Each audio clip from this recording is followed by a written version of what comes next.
Hello, आज हम लोग सेक्सुअल रिप्रोडक्शन की चर्चा करेंगे।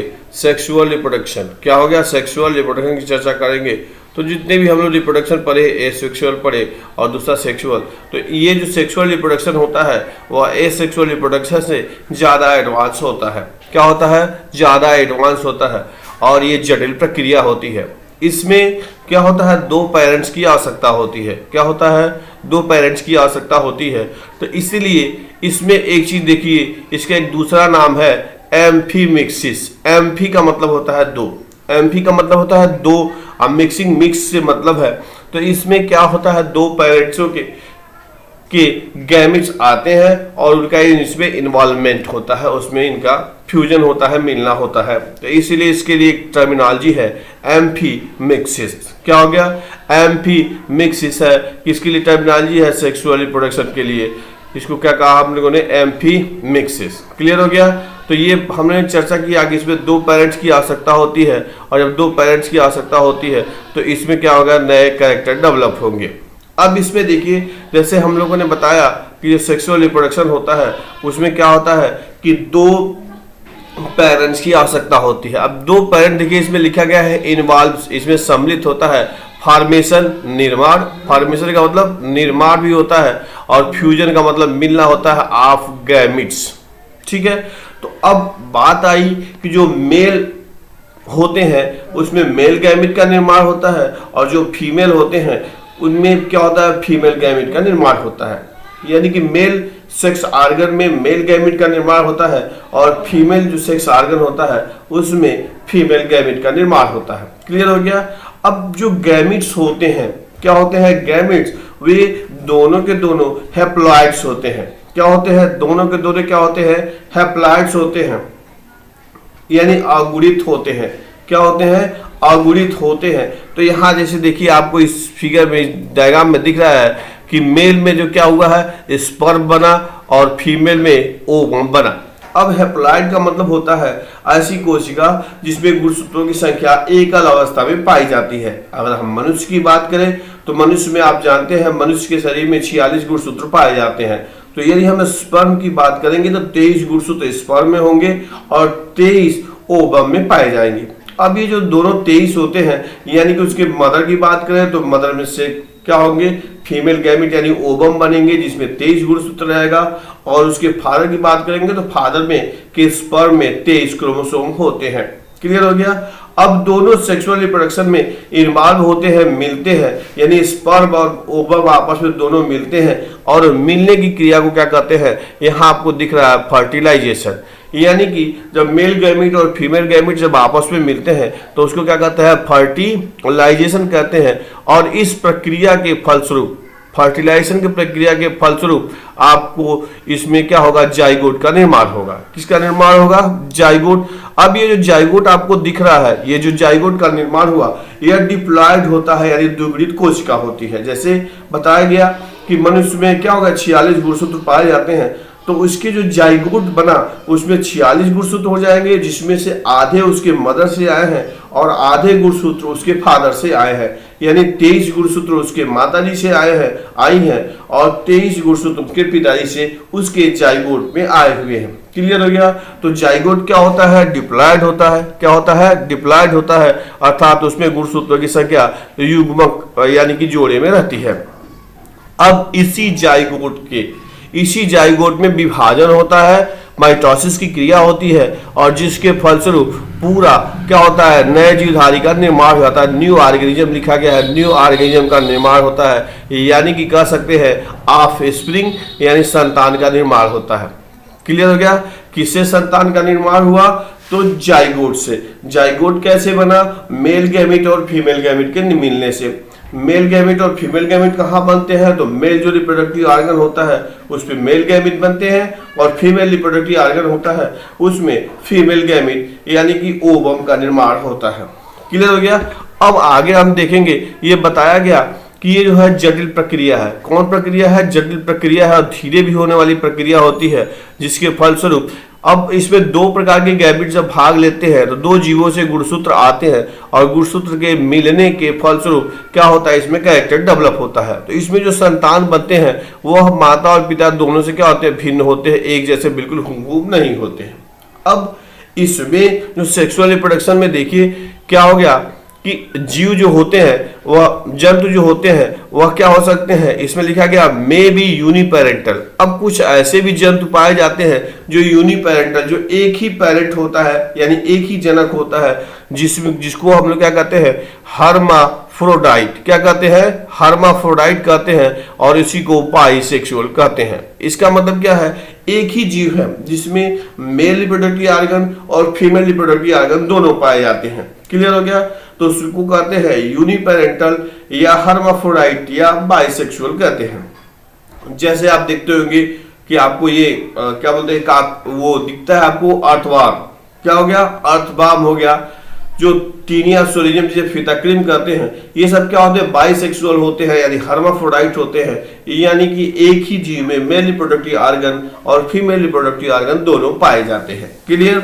लेकिन जब हायर एनिमल में बात करेंगे यानी कि लिखा गया एज वेल एज बाइपेरेंटल मोस्टली, यानी कि जितने भी जंतु होते हैं इन जंतु को अगर छोड़ दिया जाए, निम्न कोटि के जंतु छोड़ दिया जाए तो अधिकांशतः बाइपेरेंटल होते हैं, अर्थात मेल रिप्रोडक्टिव ऑर्गन दूसरे जंतु पे पाया जाता है और फीमेल रिप्रोडक्टिव ऑर्गन दूसरे जंतु पे पाया जाता है। अर्थात एक मेल होता है, दूसरा फीमेल होता है। जैसे मनुष्य के केस में भी देखते हैं मेल और फीमेल अलग अलग पाए जाते हैं।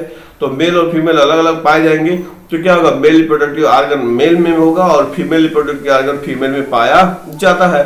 तो लिखा गया है मोस्टली बाइपेरेंटल। क्लियर हो गया? तो सेक्सुअल रिप्रोडक्शन लिखा गया है मोस्टली किसमें हो गया, बाई पैरेंटल होता है। तो इस प्रकार से आपने देखा। क्लियर हो गया? इसमें कोई दिक्कत? ठीक है। अब लिखा गया है offspring produce are not identical. जो संतान बनते हैं, क्या हो गया, ऑफस्प्रिंग का मतलब होता है संतान। संतान प्रोड्यूस आर नॉट आइडेंटिकल, दोनों एक समान नहीं होते हैं। किसके, पेरेंट्स एमंग देमसेल्फ, जो माता पिता होते हैं उनके हूबहू एक जैसे नहीं होते हैं। अब क्यों? अब आप जानते हैं कि जितने भी जीवधारी होते हैं उसमें पाया जाता है जीन। क्या पाया जाता है, जीन पाया जाता है। जीन किस पे लगे होते हैं, क्रोमोसोम पे लगे होते हैं। अब जब क्या हो गया, उसके माता से अलग प्रकार के क्रोमोसोम आए, उसके पिता से अलग प्रकार के क्रोमोसोम आए, अर्थात हम कह सकते हैं उसके माता से अलग जीन आए और उसके पेरेंट्स से यानी फादर से अलग जीन आए।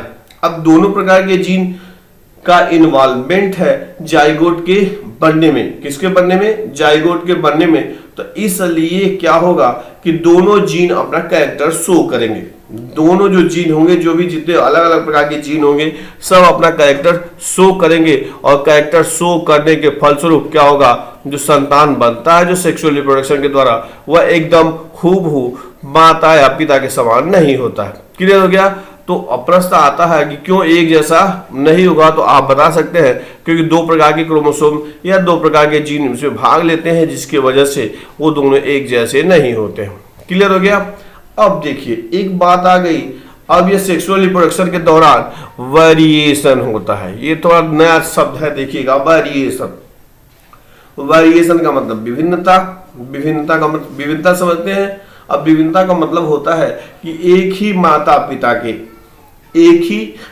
पिता के सभी संतान एक जैसे नहीं होते हैं, जबकि उसमें जो गुणसूत्र होते हैं बिल्कुल दोनों एक ही माता पिता से आए हुए हैं, जीन भी वही है, सब कुछ बिल्कुल एक ही है, फिर भी उस संतानों में आपस में समानता नहीं होती है, कुछ न कुछ अंतर होती है। तो संतानों में जो होने वाले इस अंतर को वेरिएशन यानी विभिन्नता कहते हैं। क्लियर हो गया? यानी सेक्सुअल रिप्रोडक्शन के दौरान क्या होता है, दो प्रकार के पेरेंट्स भाग लेते हैं तो क्या होता है, उनमें जीनों का ट्रांसफर भी होता है, जीनों का अदला बदली भी होता है, और इसके फलस्वरूप क्या होता है, उसमें वेरिएशन यानी विभिन्नता उत्पन्न होता है। किसमें, सेक्सुअल रिप्रोडक्शन में। क्लियर हो गया? तो सेक्सुअल रिप्रोडक्शन के फलस्वरूप क्या होता है, वेरिएशन उत्पन्न होता है। जबकि ये सेक्सुअल में आपने पढ़ा था एक ही पेरेंट होता है तो सारे कैरेक्टर वही रहेंगे, तो इसलिए उसमें किसी प्रकार की वेरिएशन अर्थात विभिन्नता होने की संभावना नहीं रहती है।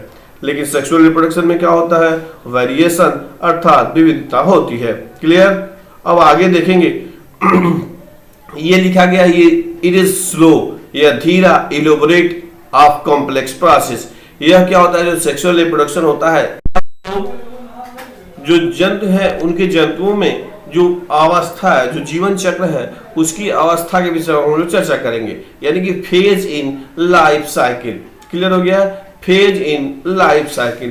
तो अगर देखा जाए तो जो जंतुओं की या जो जीवों की जो लाइफ साइकिल के जो चरण होते हैं, अवस्थाएं होती हैं, उनको तीन फेजों में बांटा गया। एक है जुवेनाइल फेज। कौन फेज है, जुवेनाइल फेज। दूसरा है रिप्रोडक्टिव फेज और तीसरा है सेरेसेंट फेज। क्लियर। अब जो पहले की चर्चा करें, जुवेनाइल फेज। कौन फेज है, ये जुवेनाइल फेज है। इसको लिखा गया प्री रिप्रोडक्टिव फेज होता है, यानी कि वृद्धि की अवस्था होती है। इसमें जीवधारी क्या करता है, अपने शरीर का निर्माण करता है, पूरे शरीर का विकास करता है। ठीक है। अब ये जो होता है पौधों में, अगर इसकी हम बात करें तो इसको वेजिटेटिव फेज भी कहते हैं, कायिक अवस्था। क्या कहते हैं, कायिक अवस्था, juvenile phase, pre reproductive phase. इसमें बताया गया कि जो जीवधारी होता है वह अपने शरीर का क्या करता है, लंबाई चौड़ाई वगैरह पूरा वृद्धि करके और पूरे शरीर का क्या करता है, निर्माण करता है। तो इसको कहता है juvenile phase, pre reproductive phase. Clear हो गया। और उसके बाद से इसमें जो होता है, ये जुवेनाइल फेज होता है, यह वेरिएबल होता है, बदल भिन्न भिन्न होता है। अर्थात ये जो वृद्धि की जो अवस्थाएं होती है, अलग अलग जंतुओं और अलग अलग वनस्पतियों में अलग अलग होता है। किसी में 1 साल हो सकता है, किसी में 6 महीना हो सकता है, किसी में और अधिक हो सकता है। तो इस प्रकार से इसको कहते हैं जुवेनाइल फेज। इसमें जीवधारी के शरीर क्या करता है, वृद्धि करता है और पूरा। दूसरा जो फेज है इसको रिप्रोडक्टिव फेज कहते हैं, जनन अवस्था। क्या कहते हैं इसको, जनन अवस्था कहते हैं। तो इसमें जीवधारी का जब पूर्ण शरीर का विकास हो जाता है तो इस अवस्था यानी कि उसके जो जननांग होते हैं वह रिप्रोडक्शन के लिए प्रिपेयर होते हैं, उसका शरीर पूरी तरह से विकसित हो जाता है, तो उसको रिप्रोडक्टिव फेज कहते हैं। अब इस रिप्रोडक्टिव फेज के में क्या होता है, इसका मुख्य मोटो अगर देखेंगे तो संतान उत्पन्न करना होता है। क्या होता है, संतान उत्पन्न करना होता है। तो इसको कहते हैं रिप्रोडक्टिव फेज कहते हैं। क्लियर हो गया। तो दूसरा हो गया रिप्रोडक्टिव फेज।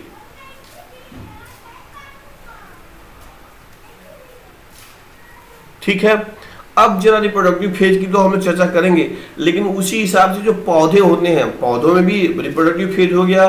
तो जो फ्लावरिंग वगैरह आने लगती है तो रिप्रोडक्टिव फेज है। तो ये जो लिखा गया है टाइप्स ऑफ प्लांट, यानी पौधों का क्या हो गया, प्रकार, किसके आधार पर, on the basis of flowering. अब थोड़ा ध्यान दीजिएगा, जो फ्लावरिंग है वह रिप्रोडक्टिव फेज में होता है। फ्लावरिंग किस में होगा, रिप्रोडक्टिव फेज में होगा। यानी अगर कहे कि पौधा पे पुष्प आने लगे हैं तो कौन फेज है, वो रिप्रोडक्टिव फेज है। फूल फ्लावरिंग वगैरह नहीं है तो जुवेनाइल फेज है, वेजिटेटिव फेज है, जैसा कि आपने पहले देखा था। तो उसके आधार पे, यानी कि फ्लावरिंग के आधार पर जो पौधे होते हैं उनको 2 प्रकार से बांटा गया, वो भी जो फ्लावरिंग प्लांट्स होते हैं उनके। तो उसमें एक है मोनोकार्पिक प्लांट और दूसरा है पॉलीकार्पिक प्लांट। यानी कि कहा दिया गया कि on the basis of time of flowering plants are divided into 2 types. Plants कितने प्रकार के डिवाइड किए गए हैं, 2 प्रकार से डिवाइड किए गए हैं। First one monocarpic and second one polycarpic. किसके आधार पे ये है, फ्लावरिंग के आधार पर। किसके आधार पे है ये, फ्लावरिंग के आधार पर। ठीक है। अब थोड़ा सा देखेंगे इसमें कि जो क्या हो गया, मोनोकार्पिक प्लांट होते हैं। कौन प्लांट हम लोग चर्चा करेंगे, मोनोकार्पिक प्लांट है।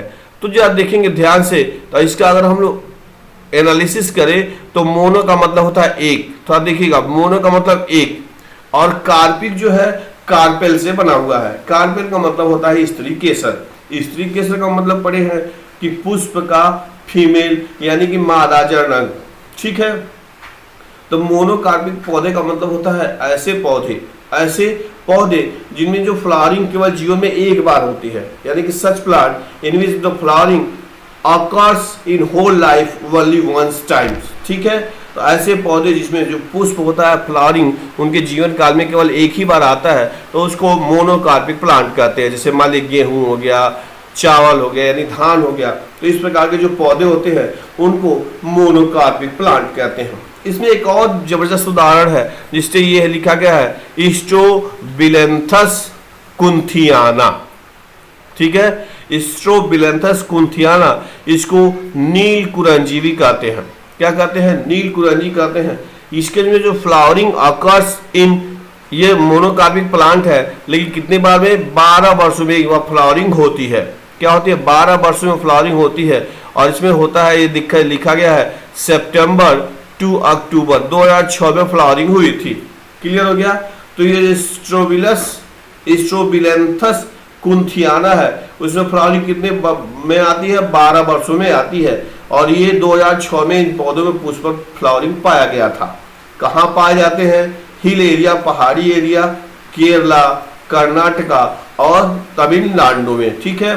अब ये प्रश्न पूछता है, इसी को प्रश्न जो ट्विस्ट करके पूछता है कि सितंबर से अक्टूबर में के महीनों में जो फ्लावरिंग होती है, या कहा जाए कि सैलानी जो होते हैं, जो विजिटर्स होते हैं, वह जो पहाड़ी एरिया होता है उसमें सितंबर टू अक्टूबर क्यों आते हैं? तो सीधा सा मतलब रहेगा कि इस समय क्या होता है, जो स्ट्रोबिलेंथस कुंथियाना है उसमें क्या होता है, फ्लावरिंग आई रहती है। और यह फ्लावरिंग जो होता है इसमें नीले नीले इनके फूल खिले रहते हैं, और पूरा जो जमीन है वह नीले नीले जैसे लगता है कि उस पर कुछ नीले रंग की चादर बिछा दिया गया हो, फैला दिया गया। बहुत ही सुंदर, बहुत ही आकर्षक लगता है इस स्ट्रोबिलेंथस कुंथियाना यानी नील कुरंजी के फल स्वरूप। क्लियर हो गया? तो ये आपने देखा मोनोकार्पिक। तो क्लियर, इसमें कोई झंझट? ठीक है। तो मोनोकार्पिक प्लांट में क्या होता है? Flowering once in life span, यानी जीवन में केवल एक ही बार होता है। क्लियर? अब हम लोग देखेंगे, इसलिए देखिए बंबू के विषय में दिखाया गया। बंबू में भी क्या है? बंबू क्या है? बंबू यानी बांस। ये भी मोनोकार्पिक प्लांट है।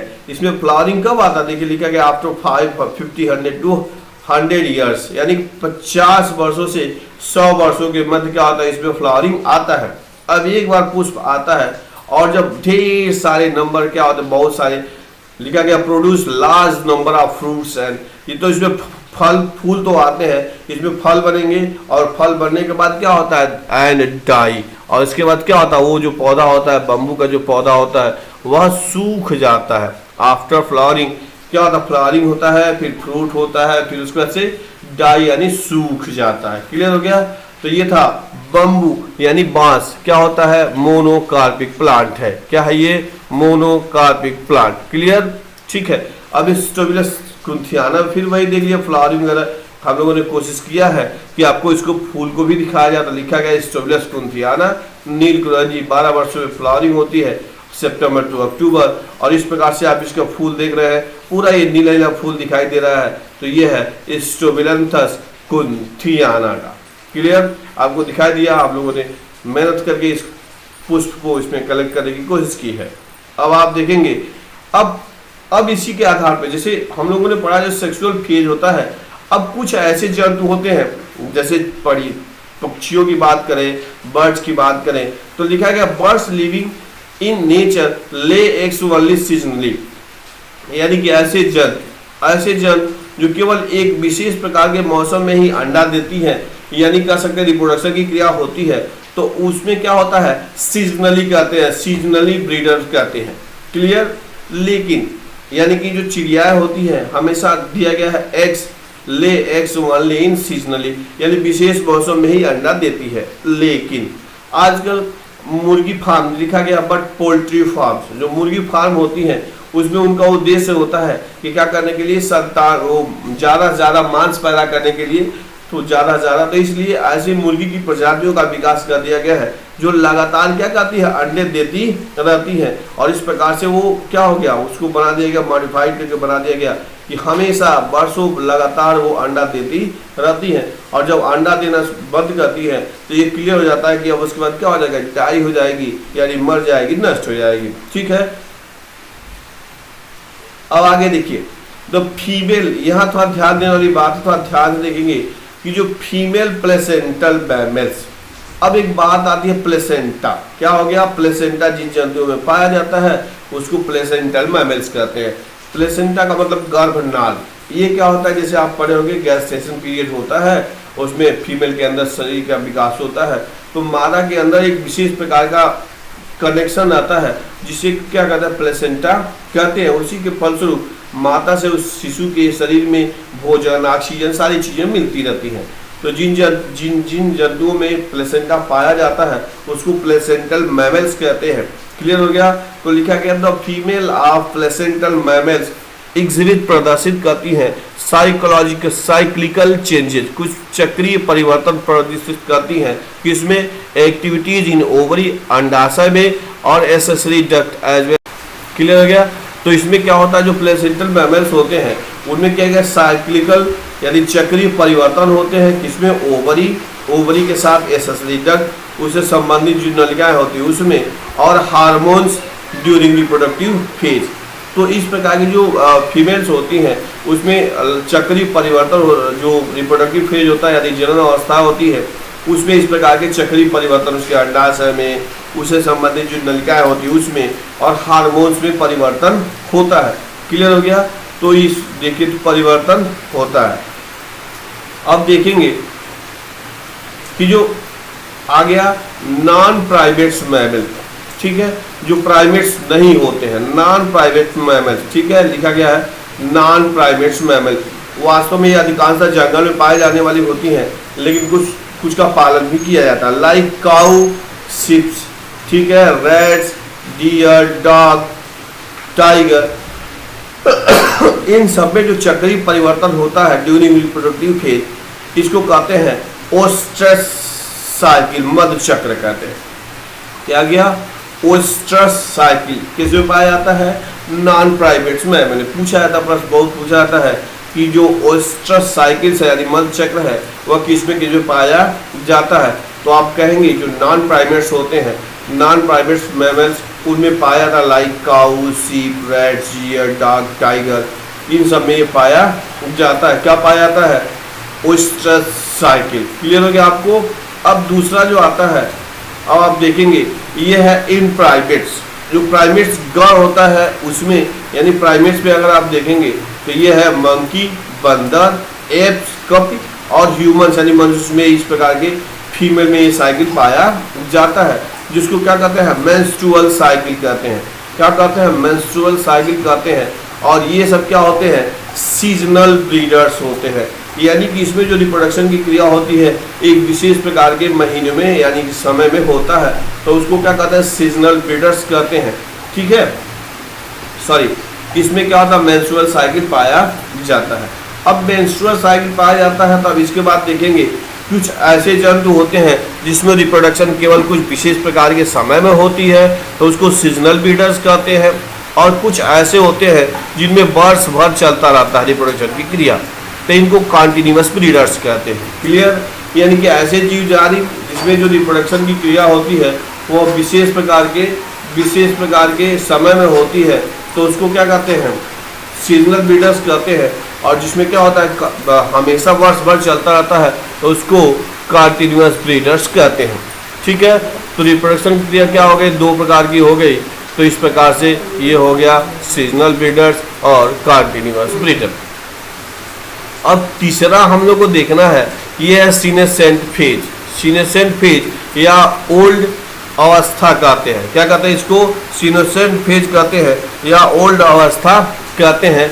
अब इसमें क्या होता है, इसमें अगर देखेंगे तो उस जीवधारी के शरीर की जो क्रिया जो जीवद्रव्य है और चीज़ें हैं उसमें क्या होने लगती है कि जो जो पदार्थ होते हैं उसमें अन्य चीज़ें और भरने लगती हैं। उसकी अगर पौधों की बात करिए तो पत्तियाँ गिरने लगती हैं, और मनुष्य की बात करें तो शरीर में झुर्रियाँ पड़ने लगती हैं, शरीर की अंग क्रियाशीलता कम हो जाती है तो इसको कहते हैं सीनेसेंट फेज। ये तीसरा अवस्था होता है, जीर्ण अवस्था होता है। और इस सीनेसेंट फेज के बाद जीवधारी की क्या होती है, मृत्यु उसके करीब आती चली जाती है। तो याद रहे जो रिप्रोडक्टिव फेज होता है, रिप्रोडक्टिव फेज के बाद सीनेसेंट फेज आती है, और सीनेसेंट फेज के बाद क्या होता है, जीवधारी की शरीर की क्या होती है, मृत्यु हो जाती है। तो इस प्रकार से हम लोगों ने क्या किया, रिप्रोडक्टिव फेज पढ़ा। क्या पढ़ा, रिप्रोडक्टिव फेज पढ़ा।